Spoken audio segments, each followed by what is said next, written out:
반갑습니다. 중학교 3학년 과학 4단원 자극과 반응 네 번째 시간입니다. 이번 시간에는 호르몬에 의한 몸의 조절 과정에 대하여 살펴보겠습니다.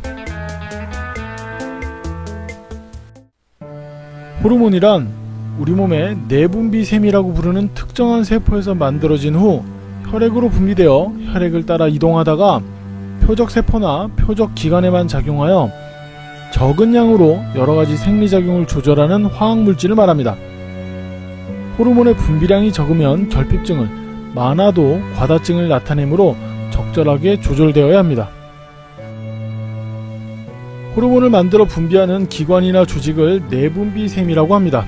대표적인 내분비샘과 호르몬에 대해 살펴보면 뇌하수체에서는 뼈와 근육 등의 생장을 촉진하는 생장호르몬이, 갑상샘에서는 세포호흡을 촉진하고 체온 유지에 관여하는 티록신이, 이자에서는 포도당을 글리코젠으로 합성시켜 혈당량을 감소시키는 인슐린과 글리코젠을 포도당으로 분해하여 혈당을 증가시키는 글루카곤이 합성 분비됩니다.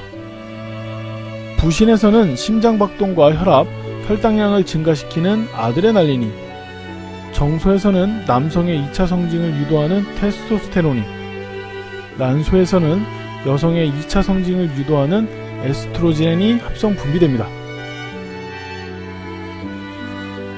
호르몬의 분비 이상이 발생하면 과다증이나 결핍증이 나타나게 되는데, 뇌하수체에서 분비되는 생장 호르몬의 경우 분비가 과다한 경우에는 키가 비정상적으로 커지는 거인증이 나타나거나 성장이 멈춘 후에도 손, 발, 코 등 신체 말단이 커지는 말단 비대증을 겪기도 합니다.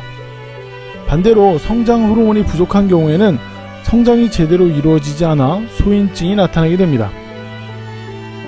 갑상샘에서 분비되는 티록신의 경우 과다하게 분비될 경우 물질 대사가 과도해지면서 몸이 마르고 신경이 과민해지며 안구가 돌출되는 갑상샘 기능 항진증이, 너무 적게 분비될 경우 몸무게 증가, 피로, 졸음 등이 나타나는 갑상샘 기능 저하증이 나타나게 됩니다. 신생아 시기에 갑상샘 기능 저하증이 나타나면 성장 발달이 잘 일어나지 못해 장애가 나타날 수도 있습니다. 이자에서 분비되는 인슐린은 당뇨병의 원인이 되기도 합니다. 생물체는 외부 환경이 변하더라도 체온이나 혈당량, 체액의 농도와 같은 상태를 일정하게 유지하려는 성질이 있는데 이를 항상성이라고 합니다. 항상성은 호르몬과 신경의 상호작용을 통해 조절되는데, 항상성 조절의 중추가 바로 간내 시상하부입니다. 신경과 호르몬은 작용 방식에 있어 차이가 있습니다. 호르몬에 의한 반응은 2차 성징을 떠올리면 이해하기 쉬운데, 호르몬에 의한 작용은 느리지만 넓은 범위에 걸쳐 지속적인 효과를 나타냅니다.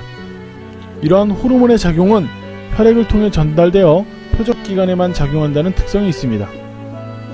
신경에 의한 반응은 날아오는 공을 피하는 것을 떠올리면 이해하기 쉬운데, 신경에 의한 작용은 반응 속도가 빠르지만 좁은 지역에서 일시적인 효과를 나타내며 뉴런에 의해 일정한 방향으로만 전달되는 특성이 있습니다. 신경과 호르몬에 의해 체온이 어떻게 조절되는지 알아보겠습니다. 기온이 낮아 체온이 떨어지면 간내 시상하부가 이 신호를 감지하여 뇌하수체를 자극하는데, 뇌하수체에서 분비된 갑상샘 자극 호르몬이 갑상샘을 자극하면 갑상샘은 티록신을 분비하게 됩니다. 티록신이 간을 비롯한 조직에서 세포호흡을 촉진하여 발열량이 증가하게 됩니다. 또한 간내는 온몸에 신경신호를 보내 근육에 떨림을 일으켜 열을 발생시키는 한편, 피부 아래 혈관이나 모공은 수축시켜 밖으로 방출되는 열의 양을 감소시키게 됩니다. 발열량이 증가하고 손실량이 감소하므로 체온은 다시 상승하게 됩니다. 다음은 우리 몸의 혈당이 조절되는 과정을 살펴보겠습니다.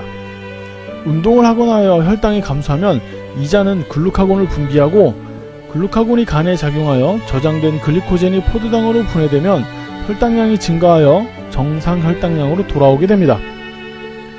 식사를 한 후 혈당이 증가하게 되면 이자는 인슐린을 분비하고, 인슐린이 간에서 포도당을 글리코젠으로 합성하거나 조직세포로 포도당을 흡수를 촉진하여 혈당을 감소시켜 정상 혈당으로 돌아오게 됩니다.